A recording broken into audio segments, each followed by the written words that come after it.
Hello world. Picking up from where we stopped, we are greeted with the familiar face of Raoul. He is at the castle of Auerbach and has a meeting with the king. The guards, in an attempt to show Raoul respect, make way for him. Raoul doesn't find this amusing, as he was maltreated by these very same people before he died. This time, every single person in the capital is the target of Raoul's revenge. The king is informed of Raoul's arrival. He is even called hero instead of former hero. The king inquires if Raoul enjoyed the gladiator show. To that, Raoul only responds with "it was passable." We find out that an execution banquet had occurred. The subjects of the execution were thousands of former heroes who helped General Brown burn down the villages. He even went as far as executing people he had no grudge against. The king informs Raoul of someone who is pretending to be him and hunting demons near the frontier. Raoul asks if the king thinks it's him, and the king says that they've already done thorough research on the person and they're definitely an imposter.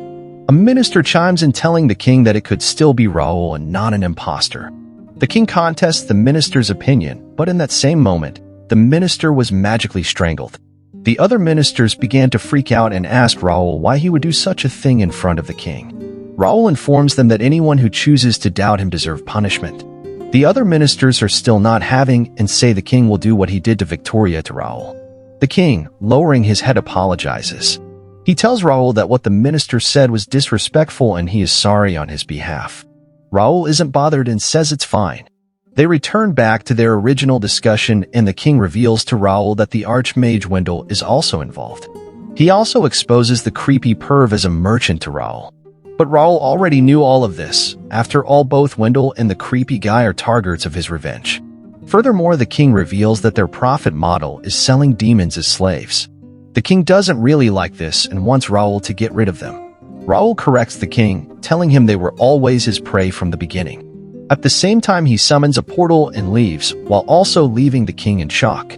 We are taken back to the imposter Raoul, who looks at the demon kids in sorrow. One of the kids is beaten badly, and imposter Raoul shows his sympathy, asking for the man to go easy. The creepy dude comments on how he wants to eat innocent children when they cry, which is like, what is wrong with this dude? Anyway, the kids get beat up more and one of them unfortunately passes away. The imposters doesn't take this well and has a distraught look in their eyes. We cut to later, and the imposter is being probed by the creep. He asks if Wendell is a target of his revenge, and the imposter says no. The creep outwardly ponders on what will happen if it were to get out that the great mage and former hero were involved in any of this. The imposter notices something on the creep's coat. He asks Weirdo about it, and he says it's blood from the finger of the little girl that croaked earlier. He then licks it, which is absolutely insane. It seems the imposter really agrees with this sentiment too. Imposter excuses himself to the bathroom and asks the creep to go ahead without him. His walking slowly increases in pace as he begins to sprint. He pukes into one of the toilets and seems nauseous. Suddenly, a man speaks up from behind him. It is revealed to be the real Raoul, and he asks if the imposter is feeling good after getting it all out. The imposter, while finally making eye contact with Raoul, is in shock. Pulling out a dagger, the imposter immediately tries to kill Raoul. They're instantly restrained using dark magic, and the magic is so advanced they can't even speak. Unfortunately, the imposter is nothing like Raoul strength-wise, and even Raoul takes note of this. That is, the difference in their strength. Raoul then asks the imposter why exactly they have been imitating him. The imposter explains, saying that they thought they could make some money if they simply allied with Wendell and allying him, using Raoul's name and appearance as leverage. The imposter, getting more desperate, starts to lick Raoul's shoes. At this point, Raoul is speechless. I mean, I would too if someone began to lick my shoes out of nowhere. But just before you know it, Raoul bursts into laughter. Raoul comforts the imposter, telling him that he won't kill him because he is simply an avenger and not a mass murderer. But there is a catch to this. In exchange of Raoul's kindness, he would like for the imposter to allow him to help them get their revenge. What revenge? The imposter asks. Raoul reveals that he knows what the imposter is truly after. The imposter starts yapping desperately, trying to come up with a good lie. Raoul is a no-nonsense man, so he mutes the imposter again, saying he is bored of their stupid lies. Raoul says the imposter actually wanted to see him for the purpose of revenge. The imposter, realizing that Raoul can read him like a book, is terrified. Raoul, while using domain expansion, wait, wrong series. I mean using dark magic, he creates a room where he and the imposter can talk. Raoul asks the imposter to take some tea to help with their vomiting. Of course, not knowing Raoul well, they hesitate. To help with the tense atmosphere, Raoul asks the imposter to introduce themselves, but then out of nowhere he dispels the imposter's magic, turning them into their real selves. Raoul calls this woman Ada Taylor. In surprise, she asks how he found out about her identity. Raoul elaborates, saying that he simply just went through the list of magic users in the country. After all, they aren't many imitation users. She asks how he got the list since it is usually only accessible to the king and ministers. Raoul tells her he is a friend to the king, and she wonders aloud if the king has gone insane as well. Raoul notes outwardly on how she is not afraid to insult the king. But even then, she still doesn't get how Raoul pinpointed her out of all the imitation users. He says he simply asked around in addition to using common sense. Who would deliberately impersonate him? From there, he quickly found her. After all, she freed the demons. She set up Wendell and Allingham so they would eventually be caught by Raoul. She wanted to send a message that his two targets for revenge are still out and about doing as they please. That was her goal. Only someone who has a personal vendetta on the same level as Raoul would go that far. She admits to Raoul that he is exactly right. Raoul, cool as ice, calls her insane. After all, for you to get involved in slave trafficking with the people who murdered your family is insane. But her blade is too dull.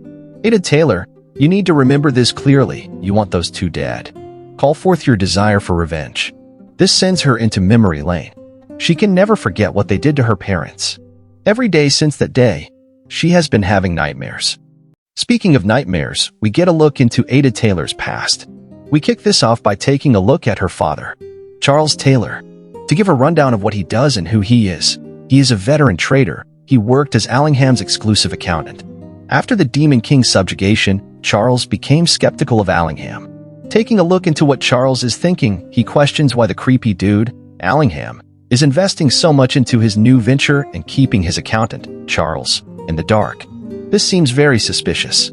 While pondering on what's going on, Charles incidentally sees the silhouette of an odd man. Of course, this odd man is no other than Allingham. Charles takes note of how only recently did Allingham start consistently going out at this hour of the day. Not only that, but Charles is also quite suspicious of what Allingham brought to the cellar recently as well. At this point, we are told that Charles' nosiness will take everything dear from him. We see that he heads down to the cellar, which for once is open. Charles can feel the terrible vibes this room gives, but he marches on regardless. Looking through a slightly opened-up door, he can't believe what he sees. He sees Archmage Wendell having a discussion with Allingham about demon slaves. Just then, Wendell and Allingham hurriedly finish up their meeting and part ways. Wendell leaves and Charles is almost caught in the process. Allingham gets to being a weirdo again and starts undressing himself in front of the slaves. At this point, Charles' attention is caught by the loud screaming that came from one of the slaves. He wonders to himself what the hell is going on. At that same time, Allingham tells a slave that if they bite he will kill them. And also at the same time, I'm disgusted. We hear moans and groans from the room Allingham is in, and even Charles is quite terrified as to what he is hearing. Seemingly not very long after, Allingham leaves the room. After checking that the coast is clear, Charles without hesitation rushes into the room to try and save even just one of the demon girls. But even his bravery could not save him from this horrific sight. There is corpses and blood everywhere. Charles goes through the room, trying to assist even just one of them if they're alive. He then finds one of them who seems to be unconscious and shaking. He takes a few who aren't already dead to a doctor. One of them sadly passes away. The doctor does manage to heal another one with healing magic, but it is still looking slim as to whether she'll survive or not. The doctor doesn't want to get into any trouble and asks Charles to take the corpse away. Of course, Charles complies, but before he leaves, he asks the doctor to at least watch over one of them for a little while. The doctor accepts his request and Charles is quite grateful. We see that Charles has arrived home. Being led in by his wife, he places the demon girl on the floor. The wife is pretty speechless by this gruesome sight. The husband, Charles, acknowledges the direness of this situation and tells his wife he plans on reporting everything to the officials in the royal capital. Charles feels pain over his involvement in this. After all, as the personal account to the PDF file he in one form or the other helped. While punching a wall, he shouts he should have noticed much sooner. At least then, there would have been less victims. Honey, his wife interjects. But Charles goes on. He says that those demons had parents as well. They should have been able to live their days with their families just like us. He also tells his wife that based on how Allingham has been moving, he probably brought in new slaves every day, day by day. Charles can't let such cruelty slide. Charles informs his wife of his plan. He tells her that tomorrow she should tell his boss that he will be unable to show up to work because he is ill. That will buy him some time. Meanwhile, as soon as she hears from him, she should take the girls and leave. Just then a little girl climbs down the stairs tiredly asking her mother what's going on. She notices her father and welcomes him home. Smiling, he greets his daughter Ada before telling her he needs to go out for an urgent job. In retaliation, Ada tells him to stop pushing himself so hard and that he should come home quickly. He promises her that he will come home as soon as possible. So until then, she should sleep soundly and have a wonderful dream. She complies and tells her father good night. He then parts way with his wife. On a horse in the dark of night, we see Charles going as fast as he can to the capital. But just then his horse is hit by an arrow. Unable to endure the pain, it throws Charles off its back. In that same moment, he is intercepted by a bunch of Allingham's bandits. They were told to capture Charles, and they seem to have also been told he is a pervert who carried the product home and after using it, he threw it away. Before Charles could clear his name, they tie him up with cloth and drag him on their horse. Charles' leg brutally snaps. Even more brutally, he knows this is the end for him. He apologizes to Ada for being unable to fulfill his promise.